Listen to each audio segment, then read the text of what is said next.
What's going on, people? We are Tottenham TV, back here for another Tottenham update, and the transfer window slams shut tomorrow night at 11 o'clock.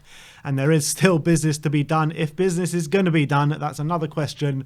So that's why we're here to let you know of all the transfer rumours doing the rounds as the window is nearing to a close. We're going to start off with Emerson Royale.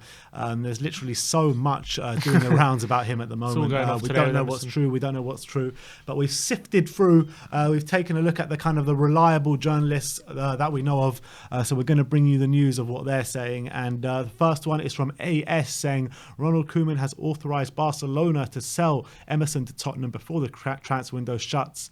Gabriel Sanz says Spurs and Barcelona have agreed on a fixed fee, 30 million euros, but Tottenham are now trying to convince the player to join, whose main intentions have always been to stay at Barcelona. Ali Gold says if Tottenham can or are confident of getting one or more right-backs out before the deadline, they'll try and push through the move for Emerson Royale. Jack Pitbrook says Tottenham are working on Emerson, but nothing is imminent right now. Sammy Mckennie says Tottenham and Barcelona reach agreement over £25.7 million for Emerson Royale. Still work to be done, but significant hurdles have been overcome. Demasio says Emerson Royale is about to become a new Tottenham player. The management of Spurs is working in the minutes to finalise the deals and complete the operation for the right back of Barcelona. And finally, Fabrizio Romano says Tottenham and Barcelona are now close to reaching an agreement for Emerson. Fee will be around 30 million euros, but negotiations are not complete yet, and Serge Aurier will not be part of the deal. Personal terms are still to be agreed. So, is this happening or is this not happening? I think a lot is to be decided about the future of our other right backs if this happens, which we'll get into in a minute. I think from what I gather, what I think is going on is looks like we've agreed a deal with Barcelona. I think it's just waiting in place to see if we can get a move for Aurier, find him, and once that transfer goes through, we'll push ahead with Emerson. I think that's clearly what's going to happen for me. It looks like but there's a lot of encouragement on the Barcelona side to get this deal done because they need the money. We've already Sergio Dest and Sergio Roberto on their books. They have right back position pretty much covered in case he does leave, so it's probably worth them to get the money in. And despite apparently before the game on Sunday, Barcelona weren't very keen on him leaving, but all of a sudden apparently he had a bad game, and apparently that's changed the situation for some reason. It looks like Tottenham are ready to pound. So look, I want him. I want him in. We need to freshen up on the right back spot. He's had a good couple of years at Real Betis. It convinced Barcelona to buy him back, but now they're happy to make a profit on him. And I think he's got 4 caps for Brazil. He's 6 foot. He's an attacking right back as well. Final. Yeah, so I think he's one to be happy about if we can get him through the door, and a good replacement for Aurier. He seems like a younger Aurier, to be honest. That's what it seems like. Yeah, we were looking through his strengths and his weaknesses before, and it was just like, that's Aurier. That's Aurier. That's Aurier. And yeah, apparently he commits a lot of fouls in each game, and he's very he could very well be getting booked quite a lot.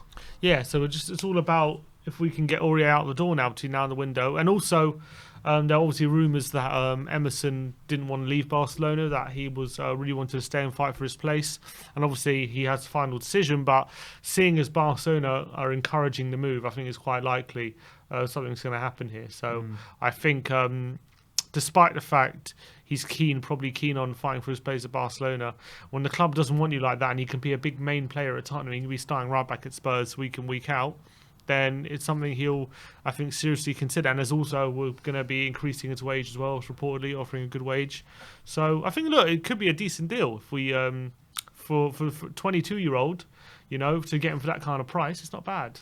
Well, we're just going to have to see how this one plays out. There's a long way to go. Well, you say a long way to go. It's only tomorrow. Yeah, a long way to go in the deal. Not a long way to go in the transfer window, that's for sure. But let's move on. Let's talk about Serge Aurier now. As Sammy Mckennie says, Tottenham still hope to sell Aurier before the deadline tomorrow, with Lille among the interested parties. Romano said Atletico Madrid have no agreement with Lille for Zeki Çelik. A deal expected to collapse. Tottenham are still waiting and hoping to find a solution for Serge Aurier, with Lille only interested if Zeki Çelik leaves. And Sky Sports Lyle says Spurs have some of the best agents and intermediaries in the industry trying to find a home for Serge Aurier so they can sign Emerson from Barcelona. Plenty of clubs looking at the right back position, but there are also plenty of right backs on the market. And also, just now, Matt Law has put an update on the situation, saying Tottenham's priority is currently to find a move for either Aurier or Doherty that would free up the space to proceed with Emerson Royale bid. I hear there are clubs interested in Aurier, but it will come down to whether he wants to join them. So I wonder who those clubs are. Well, it's clear that he doesn't want to join Lille because of his past connections with Lens and stuff like that. So that's why he doesn't want to join Lille. But I don't know. I haven't heard of any other clubs. Genoa, I heard. Genoa, yeah, they're another club. So it's whether he wants to join a club like Genoa. I guess because he knows if he waits a year, he'll be available on a free, and he won't have to negotiate with Tottenham about a fee or anything, and he'll have the choice of whoever comes in for him. But right now, obviously, Tottenham are probably demanding however much, even if it's 5 million. And clubs are like, well, if we wait a year, maybe we can get him on a free. So is there much point in paying any sort of fee for him? Yeah. We have to wait and see. But hopefully we can get this one done. Shame he's not as sought after as Kylian Mbappe, because Real Madrid want to spend 200 million euros on him with 1 year left, and we can't even get people to spend 5 million on Aurier. But what would you think if Doherty's the one to leave and we sign Emerson? I'd be happy with that. We have Aurier for a year and Tanganga. I'd be happy with that, and I actually think that leaves us in a better spot than Aurier leaving, because I think Aurier is the better right back than Matt Doherty. Yeah, I agree. I agree. Aurier is the better right back than Matt Doherty, completely. So if Matt Doherty is the one to leave, despite the fact Aurier would only have 1 year left, I just feel more comfortable in that position than having Doherty there as well. I agree. Let's move on to Tanguy Ndombele. Jack Pickbrook says, barring a dramatic turnaround, Tanguy Ndombele will remain at Spurs this summer. Tottenham had tried to find a new club for him, but a move away failed to materialise. So Tanguy Ndombele is likely to stay at Tottenham now for at least until January. So do you expect him to be reintegrated now? Yeah, I think so. We saw last season when he was able to knuckle down, even though he wanted to leave in the summer, when he was able to knuckle down and fight for his place and get in the team, he showed he has a lot of quality. Yeah, because he's a fighter. Exactly, as Levy said. But, I'm hoping that he does, because we need a player of his skill set in the midfield, I think, to really... we need someone like him, because at the moment, Dele, Skip and Højbjerg, they're playing well, but he can offer something completely different, a bit of guile, a bit of creativity, a bit of wow factor in the team.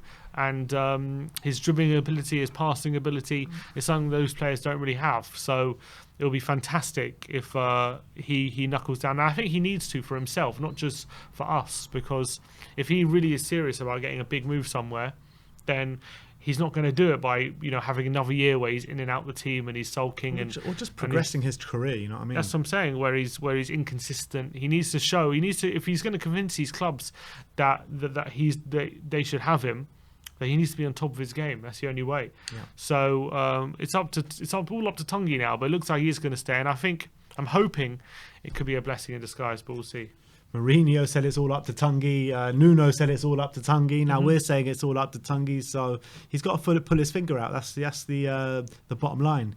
As we move over to Iliax Moriba, Fabrizio Romano says RB Leipzig have planned for Moriba's medical. Final details to be agreed with Barcelona, but Leipzig want to get ready to complete the deal before the deadline. Moriba and his agents have an agreement with Leipzig, and Tottenham are not in the race. So this deal is completely done now. It looks as though Moriba will be joining RB Leipzig before the window shuts. Yeah, shame. Looked like a promising player with a lot of talent, and I was getting quietly excited about him potentially joining. But I think, to be fair to him, I think Leipzig's a good move for him. He'll get a lot of game time opportunities.